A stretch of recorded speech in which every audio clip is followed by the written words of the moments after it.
Raha mangingina ny mpanao gazety malagasy mahakasika ny nosy madinika aty amin'ny ranomasimbe indiana na ny Îles Éparses dia efa lasa lavitra ny ady hevitra mahakasika ny reto nosy ho an'ny mpanao gazety vahiny sy eo amin'ny sehatra iraisam-pirenena noho ny enjeu stratégique goavana manodidina ireo Îles Éparses ireto. Miisa 5 ireto nosy madinika izay fananan'i Madagasikara talohan'ny taona 1970 ireto dia Bassas da India, Europa, Tromelin, Île Glorieuse, Arwan de Nova. Taorinina zahoan'i Madagasikara ny fahaleovan-tena tamin'ny nanome baiko mazava ny Général de Gaulle fa tsy azo averina amin'ny Madagasikara ireo nosy madinika ireo.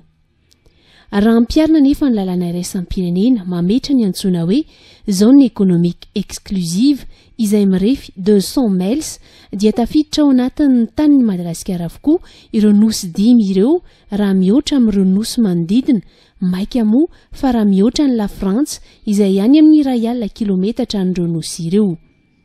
Ny vokatry ny fikarohana nataony manam-pahaizana dia mampiseho fa manan-karena angovo isan-karazany sy harena-kibon'ny tany tsy tambohisaina ireto nosy ireto. Ny nosy Tromelin ohatra dia ahitana solika sy platinina sy volamena ary volafotsy tsy tambohisaina saingy efa lasa fananan'ny La Frantsa sy Maurice izy io amin'izao.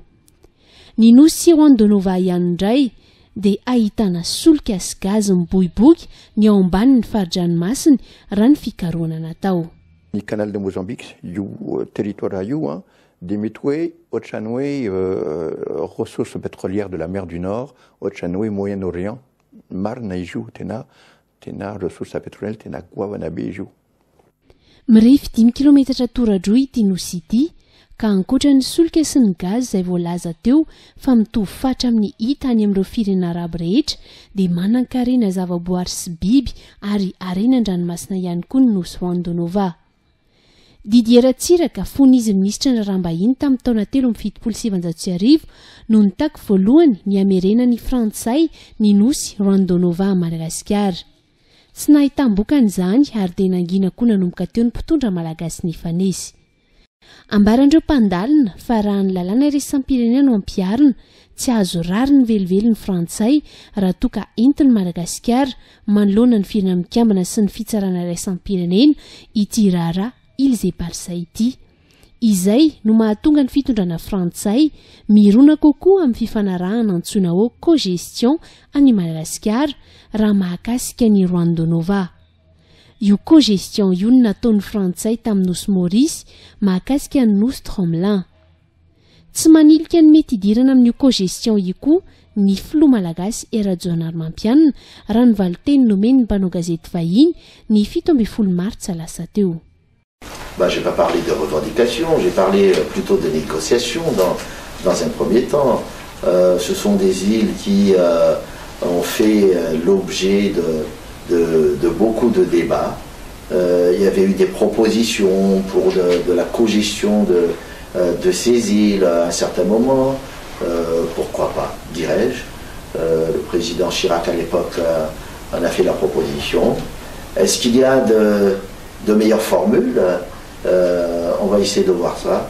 Hatreto moa dia efa nampiditra vola mitentina 570 tapitrisa euro na 700 miliara ariary tamin'ny fitondrana Frantsay ny fitrandrana solika eo amin'ity nosy Arwan de Nova ity. Ny 12 Desambra 2012 mantsy dia namoaka fahazoan-dalana roa ahafana mitrandraka ny solika eo amin'ny nosy Arwan de Nova ny fitondrana Frantsay. Samy nivoaka ny 12 Desambra 2012 ireo fahazoan-dalana ireo ka ny iray nomena ny orinasa Nighthawk Energy PLC, ny Jupiter Petroleum, Arwan de Nova Ltd sy Osceola Hydrocarbons Ltd. Orinasa mitoby ao Royaume-Uni avokoa. Roa alina sy 7 tapitrisa euro na 770,7 miliara ariary ny sandany azon'ny governemanta Frantsay tamin'io fahazoan-dalana voalohany io. Ny fahazoan-dalana faharoa dia nomeny ny fitondrana Frantsay ny Marex Petroleum Corporation sy ny Rockall Company Ltd. Orinasa mitoby ao États-Unis sy Australie. Fahazoan-dalana mitrandraka izay mitentina 7,7 tapitrisa euro na manodidina ny 2,7 miliara ariary. niditra tany amin'ny kitapom-bola ny fitondrana frantsay avokoa. Efa namoaka fahazahon-dalana hitrandraka solika ao amin'ny nosy Rwandonova koa anefa ny fitondrana malagasy nandritra ny Dedezamita saingy tsy misy ny mangarahara mikasika azy io. Voalaza fa ny Omnisy ny namoaka ny fahazahon-dalana ary ny bloc antsoina hoe Rwandonova Maritime Profonde no nanomeza ny Omnisy ny fahazahon-dalana ho an'ireo mpandraraha ara-tsolika izay tsy fantatra anarana ireo. Mampametra-panontaniana ny mpandalina noho izany na ahafahan'ny fitondrana frantsay sy ny fitondrana malagasy ny fanaraka mikasika ny faritra tsirairay avy nanomezana izy ireo ny fahazahon-dalana satria dia tsy mifanitsaka izany faritra izany. Ty ambony ty frantsay, ty malagasy.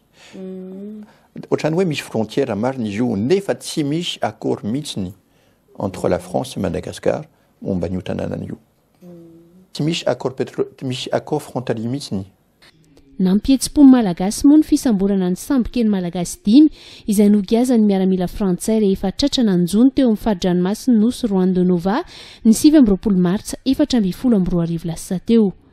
Namoaka fanambarana tamin'izay ny governemanta frantsay fa mila arovana ny fiandrianam-pirina frantsay amin'ireo nosy kely aty amin'ny ranomasimbe indiana. Ity manaraka ity ndika ny teny frantsay amin'io fanambarana io izay milaza fa il faut assurer le respect du droit souverain français dans la zone économique exclusive des 11 îles françaises du sud de l'océan Indien.